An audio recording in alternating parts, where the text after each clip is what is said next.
Sunday and welcome home. Welcome to our online service. Saya percaya keadaan setiap kita semakin luar biasa dan hari ini saya terlalu percaya Tuhan akan menyatakan sesuatu yang baru secara personal buat setiap saudara di rumah-rumah. Are you ready to worship Him? Let's pray. Tuhan Yesus yang baik, terima kasih atas kesehatan yang telah Kau berikan kepada kami sehingga kami dapat beribadah pada hari ini. Siapkan hati kami agar kami dapat memuji dan menyembah Engkau dengan penuh sukacita. Siapkan juga pikiran kami agar kami dapat fokus mendengarkan kebenaran firman Tuhan. Kiranya urapan-Mu dan lawatan-Mu turun atas kami semua. Terima kasih Tuhan Yesus, di dalam nama-Mu kami sudah berdoa dan mengucap syukur. Yang percaya sama-sama katakan, amin. Mari umat Tuhan yang bersuka cita dan merasakan kasih Tuhan, boleh kasih tepuk tangan buat Tuhan Yesus yang luar biasa. Sorak-sorai. Mari bersama. Tuhan Engkau hadir, kuasa-Nya mengalir, melawat setiap hati kami. Roh-Mu membebaskan, Roh-Mu membangkitkan, kebesaran-Mu dinyatakan.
Haleluya.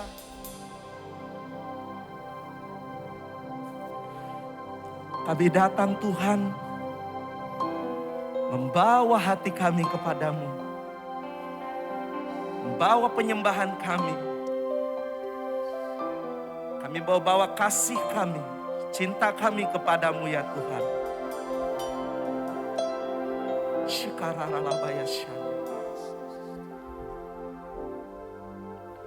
Di hadapan hadirat-Mu ya Bapa,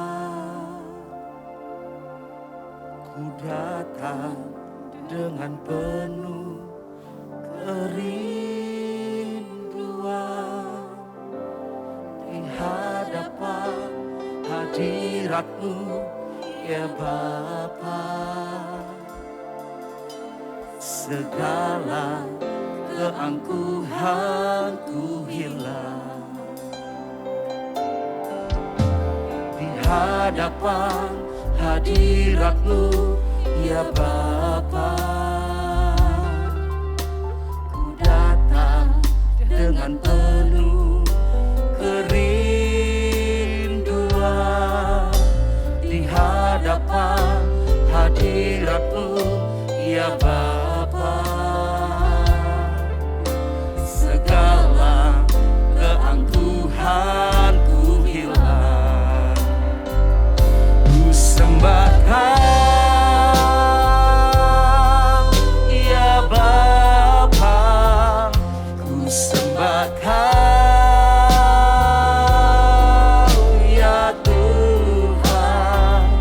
Ku tinggikan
puji nama-Mu ya Tuhan.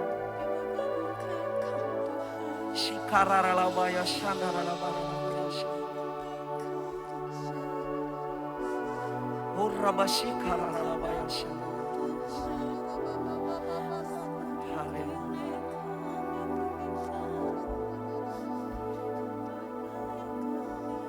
Urabashikararalabaya. Urabashikararalabaya.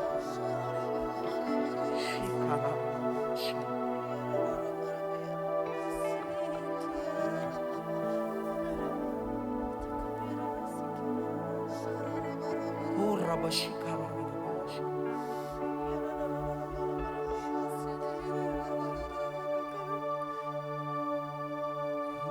Nyanyi haleluya,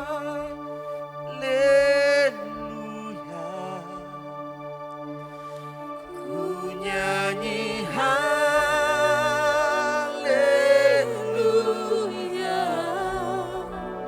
sungguh kau hebat, ajaib perkasa perbuatanmu.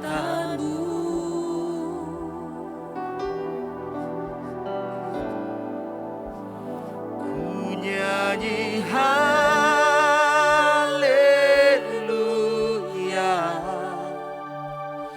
ku nyanyi haleluya,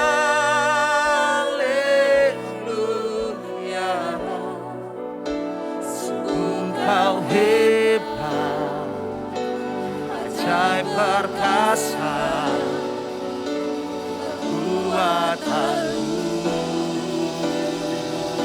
Ku nyanyi haleluya, ku nyanyi haleluya,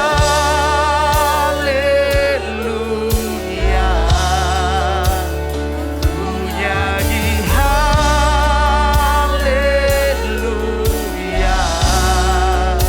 sungguh kau hebat, ajaib perkasa perbuatan. Ku nyanyi haleluya.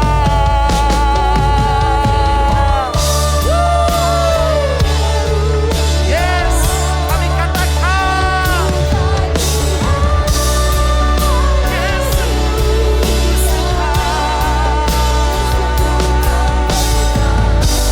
Ini iman kami Tuhan, perbuatan-Mu sekali lagi katakan, ku nyanyi haleluya,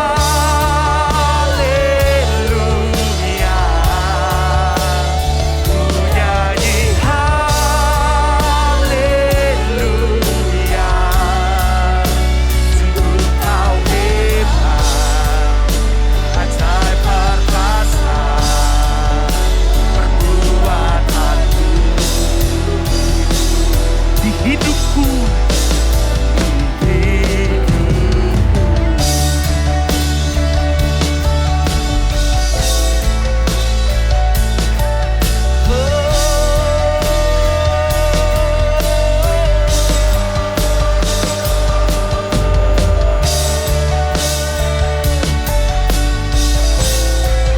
kami datang bersukacita karena Engkau ya Tuhan.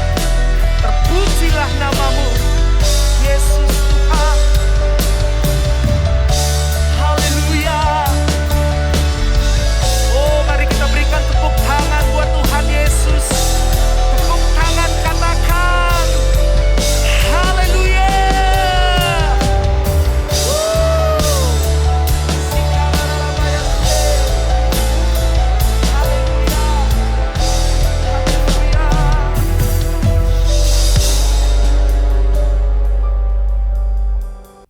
Shalom, Bapak Ibu dikasih Tuhan. Kembali kita berkumpul bersama-sama hari ini. Kita akan mendengar apa yang Tuhan taruh. Apa yang akan Tuhan bicarakan dalam ibadah hari ini. Dan saya akan menyampaikan satu tema, yaitu bertekun dalam iman. Saya percaya Tuhan akan berbicara. Dan Tuhan akan melawat Bapak Ibu, dimanapun engkau hari ini. Bapak Ibu, seperti kita tahu hari-hari ini, semakin menurun situasi. Tapi kita tetap harus konsekuen di dalam situasi-situasi sekarang ini. Kita mau bertekun di dalam iman, percaya kita kepada Tuhan. Itu yang membuat kita kuat.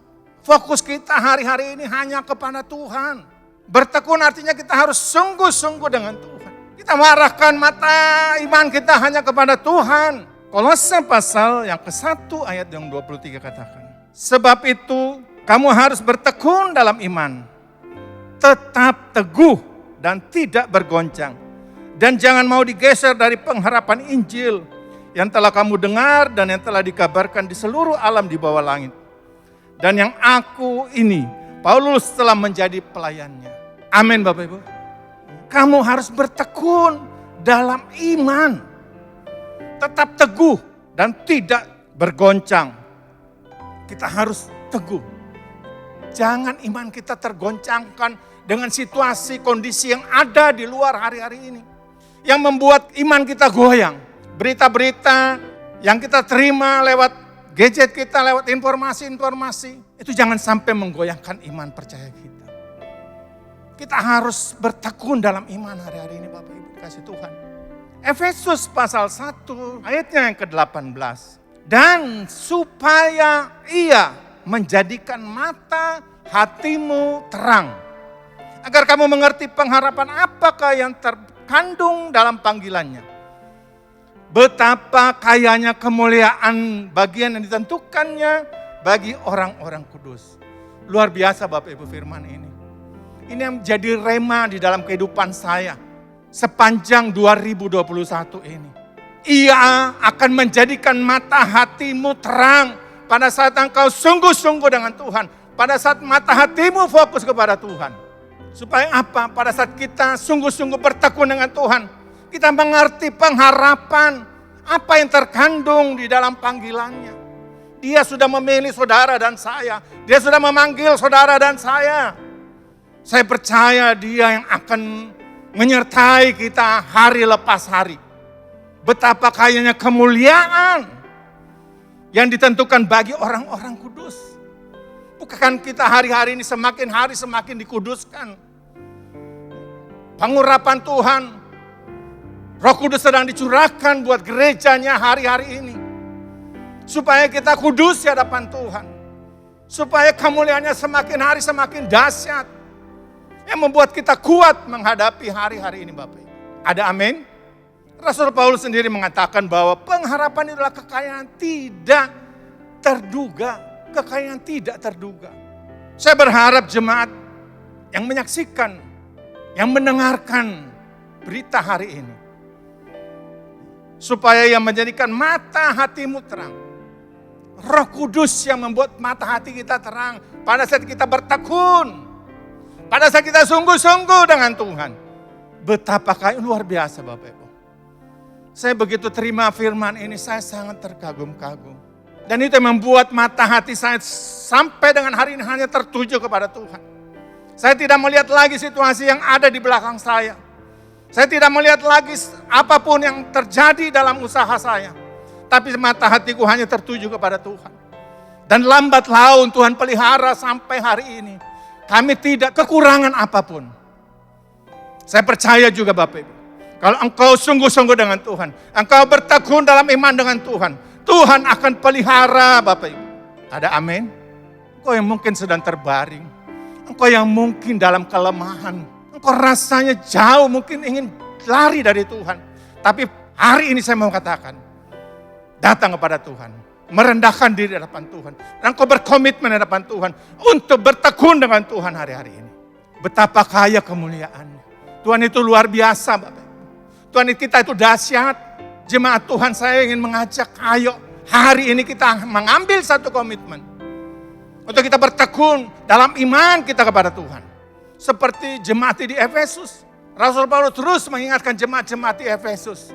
Untuk sungguh-sungguh dengan Tuhan. Untuk setia dengan Tuhan. Untuk terus menyembah Allah yang luar biasa itu. Tapi kalau kita baca dari kitab Kolose ini. Kitab Efesus.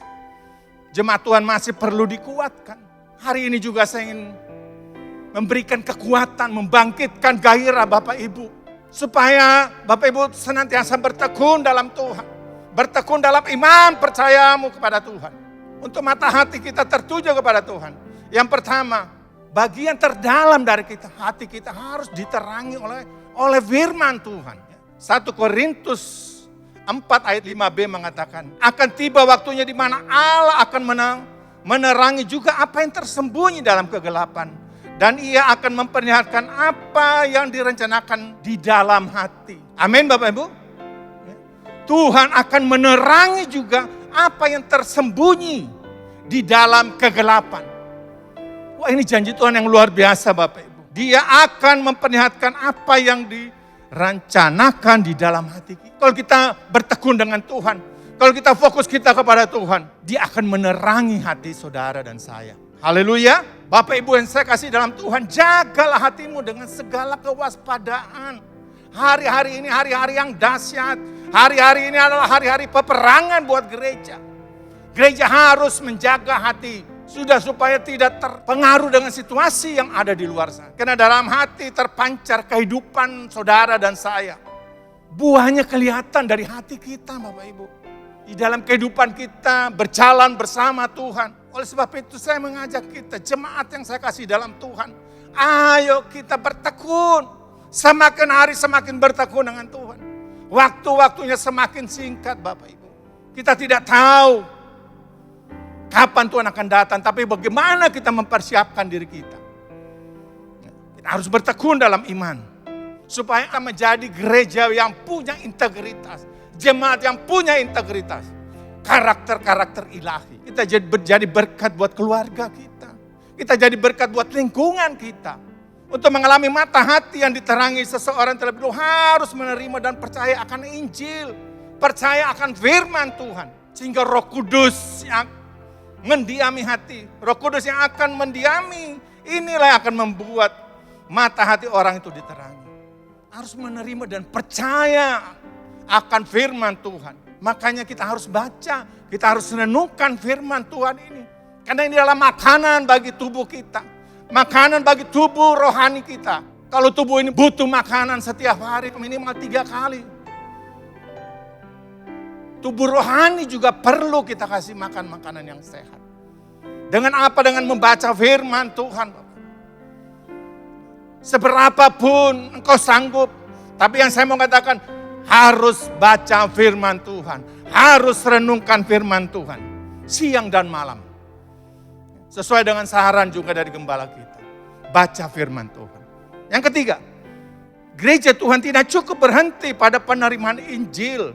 Dan pengakuannya akan Kristus. Ia perlu mengenal Allah lebih dalam. Perlu mengenal Allah lebih dalam lagi Bapak. Tidak cukup kita hari Minggu mendengar firman Tuhan lewat live channel ini. Kita memerlukan Roh Kudus yang akan menyampaikan, akan menolong kita untuk mengerti hubungan kita dengan Bapa kita seperti apa. Oleh sebab itu mari jemaat Tuhan, kekasih-kasih Kristus, kita perlu mengenal Allah lebih dalam lagi. Gereja sudah menyiapkan semua fasilitas-fasilitas. Kita harus masuk dalam komunitas-komunitas yang sudah disiapkan oleh gereja. Baik itu komsel, baik itu komunitas school. Dan saya percaya kita boleh bersama-sama bertumbuh dalam komunitas yang gereja sudah siapkan. Poin yang keempat, mata hati yang diterangi diperlukan agar bertumbuh dalam 3 hal pengetahuan, yaitu pengharapan akan panggilan. Tuhan sudah memanggil kita, sudah memilih kita. Kekayaan kemuliaan warisan bagi orang-orang kudus. Dan yang ketiga, kebesaran yang luar biasa dari kekuatan kuasa Allah bagi orang-orang yang percaya. Mata hati harus diterangi untuk bertumbuh dalam 3 hal pengetahuan ini. Makanya kita harus antusias dalam mengikut Tuhan hari-hari ini. Kita harus bergairah kembali kepada kasih yang mula-mula itu. Kolose pasal 1 ayat yang ke-27. Kepada mereka Allah mau memberitahukan betapa kaya dan mulianya rahasia itu. Di antara bangsa-bangsa. Di antara bangsa-bangsa lain. Yaitu Kristus ada di tengah-tengah kamu. Kristus adalah pengharapan akan kemuliaan. Kristus adalah pengharapan dan kemuliaan itu Bapak Ibu. Pengharapan kita hanya di dalam Tuhan. Ayo kita bertekun, ayo kita fokus, ayo kita sungguh-sungguh dengan Tuhan. Saya justru hari-hari ini bergairah dengan Tuhan. Saya ngajak istri anak-anak saya, ayo. Hari-hari ini kita harus serius dengan Tuhan. Hari-hari ini kita harus fokus sama Tuhan. Puji Tuhan sampai hari ini. Kalau saya ada di depan Bapak Ibu pagi hari, semua karena anugerah Tuhan. Kalau kita sebagai pengikut Kristus, kalau kita sudah hilang pengharapan, ayo kita kembali lagi Bapak Ibu. Saya ingin mengajak, ayo kita kembali. Pengharapan di dalam Tuhan itu. Kemuliaannya yang dijanjikan. Kalau engkau saat ini sedang mengalami proses, engkau sedang dibentuk Tuhan, apapun kondisimu. Saya mau bilang, pagi hari ini, pengharapan dalam Tuhan tidak akan mengecewakan. Haleluya. Oleh sebab itu ayo kita harus antusias. Gairah kita harus makin menyala-nyala hari-hari ini dengan Tuhan. Pengharapan Tuhan Roh Kudus sedang dicurahkan buat saudara dan saya. Supaya gereja bangkit. Gereja akan menjadi terang di tengah-tengah kehidupan. Menjadi berkat. Ibrani pasal 6 ayat 19 sampai yang ke-20. Pengharapan itu adalah sawu atau jangkar yang kuat dan aman bagi jiwa kita. Ia telah dilabuhkan ke belakang tabir, di mana Yesus telah masuk sebagai perintis bagi kita. Ketika ia menurut peraturan Melkisedek menjadi imam besar sampai selama-lamanya. Itu pengharapan kita. Taruh dalam-dalam. Sampai ke belakang tabir. Artinya aku benar-benar percaya bahwa Tuhan sanggup menolong. Bahwa Tuhan sanggup menyembuhkan. Bahwa Tuhan sanggup untuk mengangkat semua apa yang engkau alami hari-hari ini. Pada saat kita punya pengharapan, saya percaya jiwa kita tidak akan terombang-ambing oleh situasi yang ada di sekeliling kita hari-hari ini. Badai, gelombang apapun. Kalau kita punya pengharapan dalam Tuhan, sawu itu kita taruh dalam-dalam. Percaya Bapak, Tuhan akan memberkati saudara dan saya. Sakitmu akan disembuhkan oleh Tuhan. Pagi hari ini, biarlah pengharapan itu kembali timbul. Saya mau kasih tahu selain Tuhan di dunia ini adalah tempat tak berpengharapan. Di dunia tidak ada pengharapan. Hanya Yesus pengharapan kita. Amin. Tidak ada nama lain. Oleh sebab itu saya mengajak jemaat Tuhan. Engkau sedang menyaksikan tayangan ini. Ayo kita bertekun dalam iman kita. Pengharapan kita di dalam Tuhan. Pengharapan tidak akan mengecewakan. Saya percaya dengan bantuan Tuhan, bantuan Roh Kudus kita akan melewati semua itu bersama dengan Tuhan. Karena ini janji Tuhan. Yeremia 29 pasal yang 11. Sebab aku itu mengenai rancangan-rancangan apa yang ada padaku mengenai kamu. Mengenai aku. Demikian firman Tuhan itu rancangan damai sejahtera dan bukan kecelakaan. Tuhan tidak pernah merancangkan kecelakaan dalam hidup jemaatnya. Tuhan tidak pernah merancangkan hal-hal yang buruk terjadi dalam kehidupan anak-anaknya. Tapi rancangan yang penuh pengharapan. Amin. Sekali lagi, ayo gereja Tuhan. Jemaat Tuhan saya kasihi. Kita hari ini kita berkomitmen mau bertekun dengan Tuhan. Sungguh-sungguh dengan Tuhan. Fokus kita kepada Tuhan. Amin. Ya. Ibrani 6 ayat 19. Pengharapan itu adalah sekali lagi adalah sawu atau jangkar yang kuat dan aman bagi jiwa kita. Kita harus taruh pengharapan itu. Amin. Ya. Oleh sebab itu Bapak Ibu dikasih Tuhan. Hari ini saya ingin mengajak kita. Kita ambil komitmen.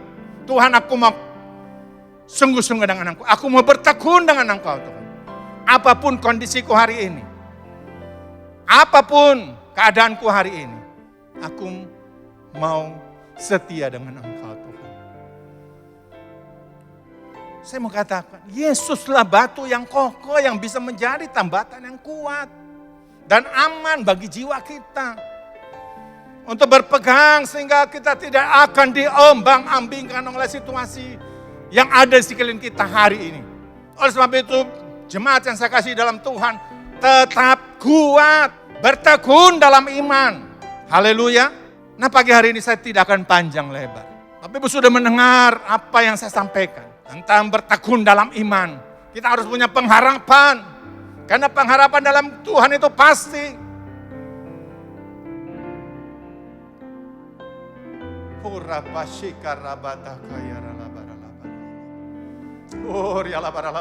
Mari jemaat Tuhan saya kasih Tuhan. Mari kalau kau saat ini ada di rumah-rumah. Mari kau bangkit, kau berdiri, kau mengangkat tanganmu. Tanda engkau berkomitmen untuk mau bertekun dengan Tuhan. Mari angkat tanganmu di hadapan, buka hatimu.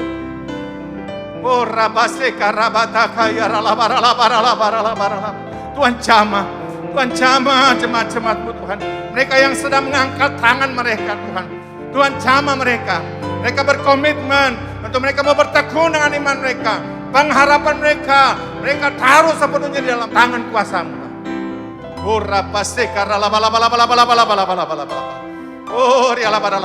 Yang sakit Tuhan, jamah, sembuhkan.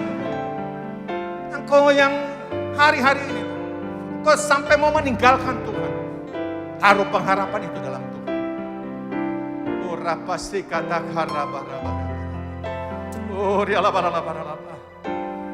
Telah kulihat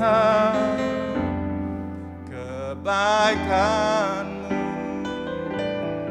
yang tak pernah habis di hidupku. Ku berjuang sampai akhirnya Kau dapati aku.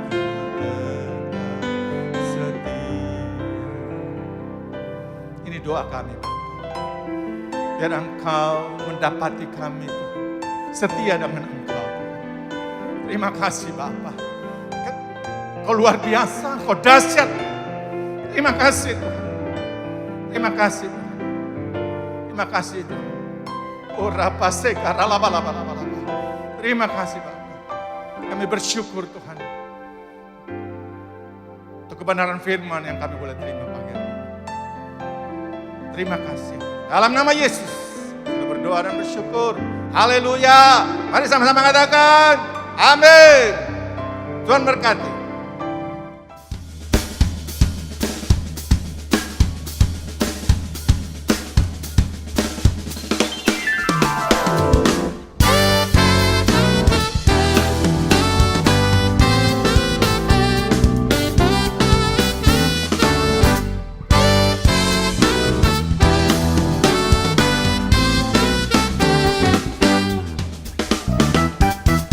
Mazmur 91, dalam lindungan Allah. Orang yang duduk dalam lindungan yang maha tinggi dan bermalam dalam naungan yang maha kuasa akan berkata kepada Tuhan, tempat perlindunganku dan kubu pertahananku, Allahku yang kupercayai. Sungguh Dialah yang akan melepaskan engkau dari jerat penangkap burung, dari penyakit sampar yang busuk. Dengan kepaknya Ia akan menudungi engkau.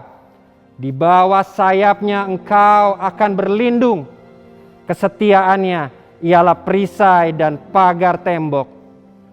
Engkau tak usah takut terhadap kedahsyatan malam, terhadap panah yang terbang di waktu siang, terhadap penyakit sampar yang berjalan di dalam gelap, terhadap penyakit menular yang mengamuk di waktu petang. Walau 1.000 orang rebah di sisimu dan 10.000 di sebelah kananmu, tetapi itu tidak akan menimpamu. Engkau hanya menontonnya dengan matamu sendiri dan melihat pembalasan terhadap orang-orang fasik. Sebab Tuhan ialah tempat perlindunganmu. Yang maha tinggi telah kau buat tempat perteduhanmu. Malapetaka tidak akan menimpa kamu, dan tulah tidak akan mendekat kepada kemahmu. Sebab malaikat-malaikatnya akan diperintahkannya kepadamu untuk menjaga engkau di segala jalanmu. Mereka akan menatang engkau di atas tangannya, supaya kakimu jangan terantuk kepada batu. Singa dan ular tedung akan kau langkahi. Engkau akan menginjak anak singa dan ular naga. Sungguh, hatinya melekat kepadaku. Maka aku akan meluputkannya. Aku akan membentenginya, sebab ia mengenal namaku. Bila ia berseru kepadaku, aku akan menjawab. Aku akan menyertai dia di dalam kesesakan. Aku akan meluputkannya dan memuliakannya. Dengan panjang umur akan kukenyangkan dia, dan akan kuperlihatkan kepadanya keselamatan daripadaku.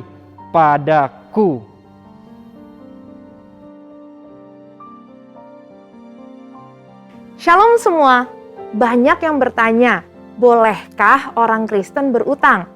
Sebelumnya, mungkin ada dari kita yang sering mendengar penawaran yang sedang marak akhir-akhir ini di berbagai situs pinjaman online. Dan kira-kira bunyinya seperti ini nih. Dengan pinjaman online, semua kebutuhan mendesak Anda dapat dengan mudah dan cepat teratasi. Pengajuan mudah, persyaratan gampang, dan yang paling penting pencairan yang cepat. Karena mudah dan cepat, akhirnya banyak orang jadi tertarik untuk meminjam uang. Padahal, tidak jarang kita mendengar masalah dan isu negatif karena pinjaman online tersebut. Namun sebetulnya, apa kata Alkitab tentang konsep berutang ini? Roma 13 ayat 8 dipahami oleh sebagian orang Kristen untuk tidak boleh berutang sama sekali. Namun, Alkitab penuntun hidup berkelimpahan menjelaskan bagus sekali bahwa orang percaya boleh meminjam untuk keperluan yang serius. Tapi jangan berutang untuk hal-hal yang tidak perlu, apalagi menunjukkan sikap tidak mau melunasi utang. Karena artinya kita tidak menunjukkan kasih kepada Tuhan dan sesama. Justru orang yang mengasihi sesama akan mengembalikan uang yang dipinjamnya itu. Dalam Mazmur 37 ayat 21 dikatakan, orang fasik meminjam tanpa ada niat untuk membayar balik. Sedangkan orang benar digambarkan sebagai orang yang pemurah dalam memberi pinjaman. Tapi bukan artinya kalau meminjam ke sesama orang seiman tidak perlu dikembalikan ya. Justru orang yang hidupnya dituntun Roh Kudus pasti akan mengembalikan semua yang dia pinjam. Kisah Para Rasul 20 ayat 35 juga menjelaskan, justru gaya hidup orang percaya perlu jadi berkat kepada sesama dan lebih suka memberi daripada menerima. Selain itu, ketika kita meminjam, kita harus betul-betul mengusahakan untuk bisa mengembalikan semua utang kita.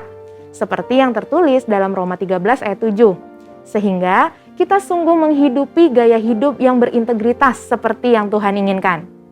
Jadi, setelah kita memahami ayat-ayat di atas, apakah kita boleh berutang? Jawabannya adalah yang pertama, boleh, asal berkomitmen dan harus bisa melunasinya. FPSB Indonesia merekomendasikan pembayaran utang tiap bulannya maksimum 35% dari pemasukan per bulan. Tapi lebih baik sih di bawah 35% ya saudara. Kedua, boleh berutang asal digunakan untuk hal-hal yang memiliki nilai aset yang cenderung meningkat. Seperti KPR, kredit usaha, biaya pendidikan, dan lainnya yang bersifat mendesak, bukan yang sifatnya konsumtif. Kemudian, boleh berutang asal melalui institusi yang dilegalkan oleh negara, meskipun diminta jaminan atau syarat-syarat yang cukup berat jika dibanding dengan yang ilegal. Dan yang terakhir, jangan berutang itu menjadi gaya hidup kita yang terus-menerus gali lubang tutup lubang. Kita harus percaya bahwa Allah kita mampu untuk mencukupkan kebutuhan kita seperti dalam Matius 6 ayat 31 sampai 33. Saudara, untuk penjelasan lebih lengkapnya dari tim teologi kami, silahkan untuk buka link yang ada di atas atau scan QR Code yang tersedia. Salam integritas, Tuhan Yesus memberkati. Mari kita deklarasikan apa yang dimaksudkan dengan Pentakosta ketiga. 1. Pentakosta ketiga adalah pencurahan Roh Kudus yang dahsyat di zaman ini, melebihi yang terjadi di Azusa Street. 2. Pentakosta ketiga akan mengakibatkan penuaian jiwa yang terbesar dan yang terakhir sebelum Tuhan Yesus datang kembali. 3. Pentakosta ketiga akan membangkitkan generasi Yeremia, yaitu anak-anak muda yang dipenuhi Roh Kudus, cinta mati-matian kepada Tuhan Yesus, tidak kompromi terhadap dosa, dan akan bergerak untuk memenangkan jiwa. 4. Pentakosta ketiga lahir di Indonesia dan bergerak ke bangsa-bangsa. Gerakan ini dari timur ke barat dan akan kembali ke Yerusalem. 5. Pentakosta ketiga akan memberikan kuasa untuk menyelesaikan amanat agung, dan setelah itu Tuhan Yesus datang kembali. Mari kita berdoa. Tuhan Yesus, terima kasih untuk firman-Mu, kiranya dapat menjadi pelita bagi kaki kami dan terang bagi jalan kami.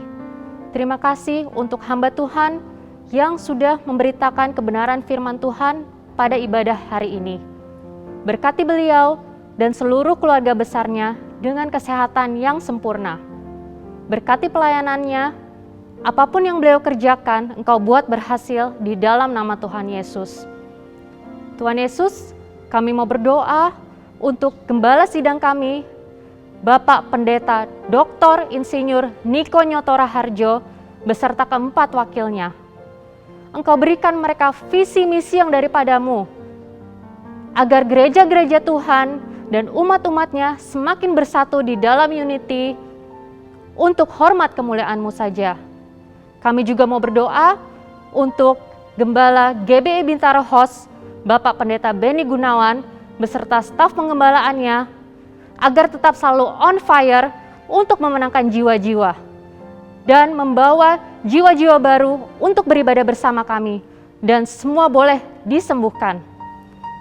Tuhan, kami juga mau berdoa untuk Indonesia. Berkati Tuhan, Bapak Presiden Joko Widodo dan Bapak Wakil Presiden Ma'ruf Amin dan seluruh jajaran pemerintahannya. Engkau berikan pemerintah yang takut akan Tuhan, sehingga segala keputusan yang akan diambil semua berdasarkan kehendak-Mu dan jalan-Mu saja. Tuhan, pulihkan Indonesia Tuhan. Berikan kesejahteraan untuk Indonesia. Engkau lawat semua masyarakat Indonesia Tuhan, agar semakin mengenal Engkau. Engkau berikan kebangkitan roh Tuhan di setiap pulau-pulau di seluruh Indonesia. Engkau berikan masyarakat yang sehat Tuhan, yang sempurna yang daripada-Mu. Tuhan, tak lupa juga kami mendoakan untuk para jemaat Tuhan yang beribadah pada hari ini. Tuhan, kiranya rema dari firman Tuhan dapat juga diaplikasikan di dalam keseharian mereka Tuhan. Berkati mereka dengan kesehatan, berikan damai, sukacita yang daripada-Mu Tuhan. Terima kasih Tuhan Yesus, kini kami siap untuk menerima berkat yang daripada Engkau. Mari angkat tangan saudara, terimalah berkat Tuhan. Kasih karunia yang berlimpah-limpah daripada Allah Bapa dalam Anak yang tunggal Yesus Kristus. Persekutuan yang manis dengan Roh Kudus menyertai saudara mulai hari ini sampai Tuhan Yesus datang menjemput kita di awan-awan dan bahkan sampai selama-lamanya. Yang percaya bersama-sama katakan amin. Tuhan Yesus berkati saudara.